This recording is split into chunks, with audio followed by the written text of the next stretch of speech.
அதிகாரம் 12. ரோமையோடும் ஸ்பார்த்தாவோடும் உடன்படிக்கை.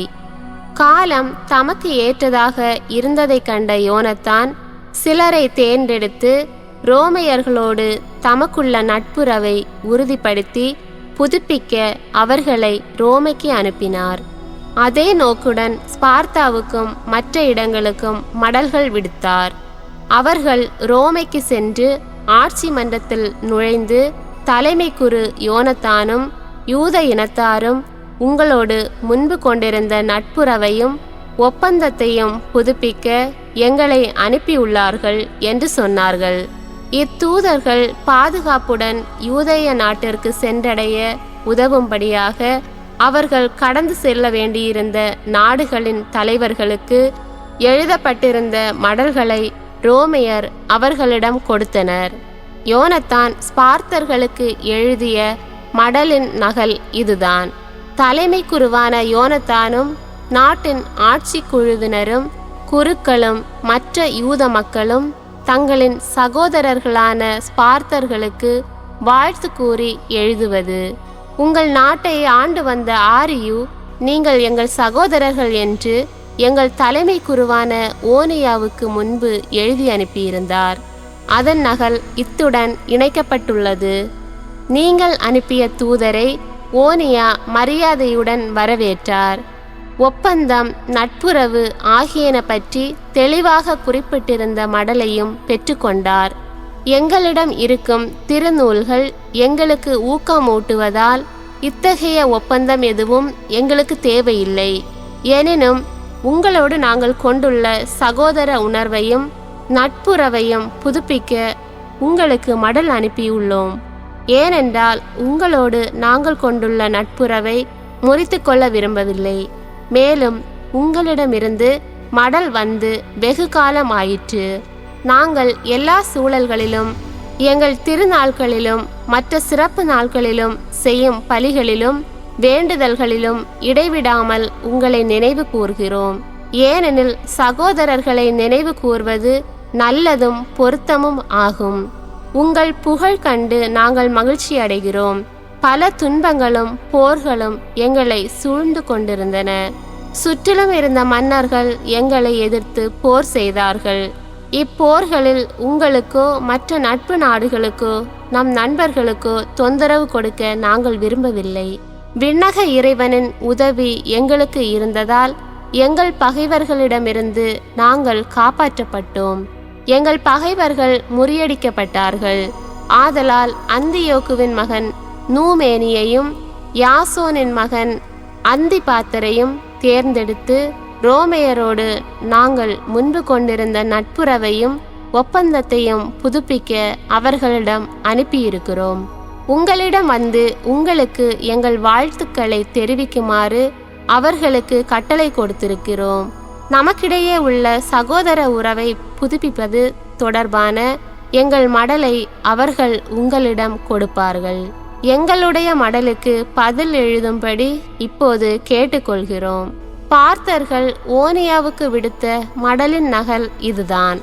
ஸ்பார்த்தர்களின் மன்னர் ஆரியு தலைமை குரு ஓனியாவுக்கு வாழ்த்து கூறி எழுதுவது: ஸ்பார்த்தர்களும் யூதர்களும் சகோதரர்கள் என்பதும் ஆபிரகாமின் வழிமரபினர் என்பதும் ஆவணத்தில் காணப்படுகின்றது. நாங்கள் இப்போது இதை அறிய வந்திருப்பதால் உங்கள் நலனை பற்றி நீங்கள் எங்களுக்கு எழுதுமாறு கேட்டுக்கொள்கிறோம். உங்கள் கால்நடைகளும் உடைமைகளும் எங்களுக்கு சொந்தமாகும், எங்களுடையவை உங்களுக்கு சொந்தமாகும் என்பதை உங்களுக்கு தெரிவித்துக் கொள்கிறோம். இதை உங்களுக்கு எடுத்துரைக்க எங்கள் தூதர்களுக்கு கட்டளையிட்டிருக்கிறோம். யோனத்தானும் சீமோனும் புரிந்த போர்கள். தெமேத்திரியுவின் படைத்தலைவர்கள் முந்தியதை விட பெரிய படையோடு தம்மை எதிர்த்து போரிட திரும்பி வந்திருப்பதை யோனத்தான் கேள்வியுற்றார். தம்முடைய நாட்டுக்குள் அவர்கள் நுழைவதை அவர் விரும்பாததால் எருசலேமை விட்டு புறப்பட்டு ஆமாத்து நாட்டில் அவர்களை எதிர்கொண்டார். அவர்களின் பாசறைக்கு ஒற்றர்களை அனுப்பினார். அவர்கள் திரும்பி வந்து பகைவர்கள் இரவில் யூதர்களை தாக்க அணிவகுத்திருப்பதாக அவருக்கு அறிவித்தார்கள். கதிரவன் மறைந்தபோது தம்முடைய ஆட்கள் போருக்கு இரவு முழுவதும் படைக்கலன்களோடு விழித்திருக்குமாறு யோனத்தான் கட்டளையிட்டார். பாசறையை சுற்றிலும் காவற்படையினரை நிறுத்தினார். யோனத்தானும் அவருடைய ஆட்களும் போருக்கு முன்னேற்பாடாய் இருந்தார்கள் என்று பகைவர்கள் கேள்விப்பட்டு அஞ்சி மனக்கலக்கமுற்றார்கள். தங்களது பாசறைக்கு நடுவே தீ மூட்டிவிட்டு ஓடிவிட்டார்கள். யோனத்தானும் அவருடைய ஆட்களும் தீ எறிவதை கண்டார்கள். ஆனால் எதிரிகள் ஓடிவிட்டதை பொழுது விடியும் மட்டும் அறியவில்லை. யோனத்தான் அவர்களை துரத்தி சென்றார். ஆனால் அவர்களை பிடிக்க முடியவில்லை. ஏனெனில் எலூத்தர் ஆற்றை அவர்கள் ஏற்கனவே கடந்து விட்டார்கள். ஆகவே சபதேயர் என்று அழைக்கப்பெற்ற அராபியரை நோக்கி யோனத்தான் திரும்பி சென்று அவர்களை முறியடித்து கொள்ளையடித்தார். பிறகு அங்கிருந்து புறப்பட்டு தமஸ்கு நகருக்கு சென்று அந்த மாநிலம் முழுவதும் சுற்றி பார்த்தார். சீமோனும் புறப்பட்டு அஸ்கலோனுக்கும் அதை அடுத்த கோட்டைகளுக்கும் சென்றார். பின் யோப்பா பக்கம் திரும்பி அதை கைப்பற்றினார். ஏனெனில் தெமேத்திரியுவு நாட்களிடம் யோப்பாவின் மக்கள் தங்கள் கோட்டையை ஒப்படைக்க திட்டமிட்டிருந்தார்கள் என்று அவர் கேள்விப்பட்டிருந்தார். அதை காப்பதற்கு காவற்படை ஒன்றை நிறுவினார். யோனத்தான் திரும்பி வந்து மக்களின் மூப்பர்களை ஒன்று கூட்டினார். யூதேயாவில் கோட்டைகளை கட்டவும் எருசலேமின் மதில்களை இன்னும் உயரமாக எழுப்பவும் கோட்டைக்கும் நகருக்கும் நடுவே உயர்ந்த தடுப்பு சுவர் எழுப்பி காவற்படையினர் நகருக்குள் சென்று எதையும் வாங்கவோ விற்கவோ கூடாதவாறு கோட்டையை நகரினின்று துண்டித்து விடவும் அவர்களோடு சேர்ந்து திட்டமிட்டார். ஆகவே நகரை வலுப்படுத்த எல்லாரும் கூடி வந்தனர். ஏனெனில் கிழக்கே பள்ளத்தாக்குக்கு மேல் இருந்த மதிலின் ஒரு பகுதி ஏற்கனவே விழுந்துவிட்டது. கப்பனாத்தா என்று அழைக்கப்பெற்ற பகுதியையும் அவர் பழுது பார்த்தார். அதே போன்று செபேலா பகுதியில் அதிதா நகரை சீமோன் கட்டி எழுப்பி கதவுகளும் தாழ்பால்களும் அமைத்து அதை வலுப்படுத்தினார்.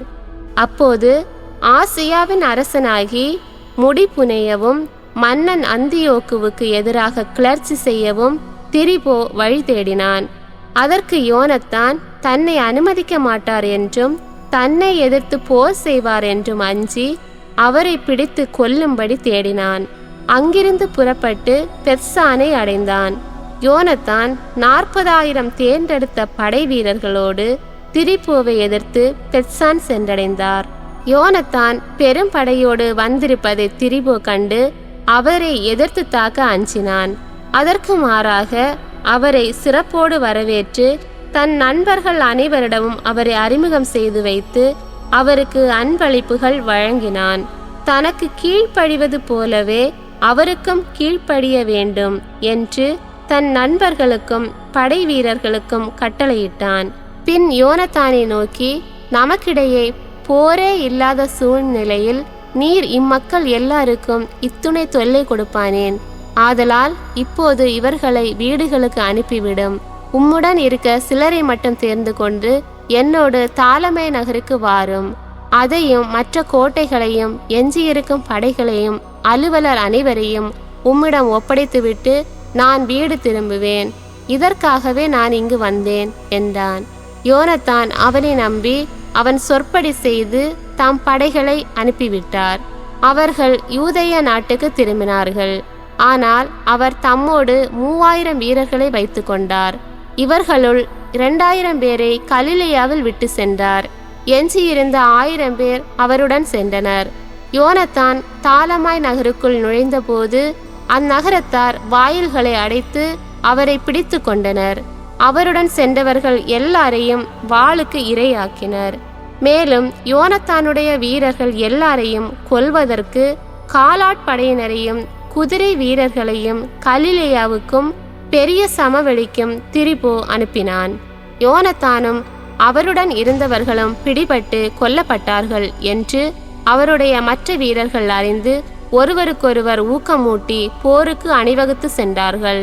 துரத்தி வந்த பகைவர்கள் தங்கள் உயிருக்காக இவர்கள் போராட துணிந்திருந்ததை கண்டு திரும்பிவிட்டார்கள். இவர்கள் அனைவரும் பாதுகாப்போடு யூதேய நாட்டுக்கு திரும்பி சென்று யோனத்தானுக்காகவும் அவருடன் மடிந்தவர்களுக்காகவும் துயரம் கொண்டாடினார்கள். அவர்களை பேரச்சம் ஆட்கொண்டது. இஸ்ரேல் முழுவதும் துயரில் ஆழ்ந்து புலம்பியது.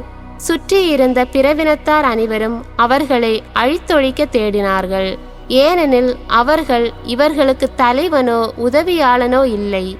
ஆதலால் இப்போது இவர்கள் மீது நாம் போர் தொடுத்து மனிதர்களிடையே இவர்களின் நினைவு அற்று போகும்படி செய்வோம் என்று சொல்லியிருந்தார்கள்.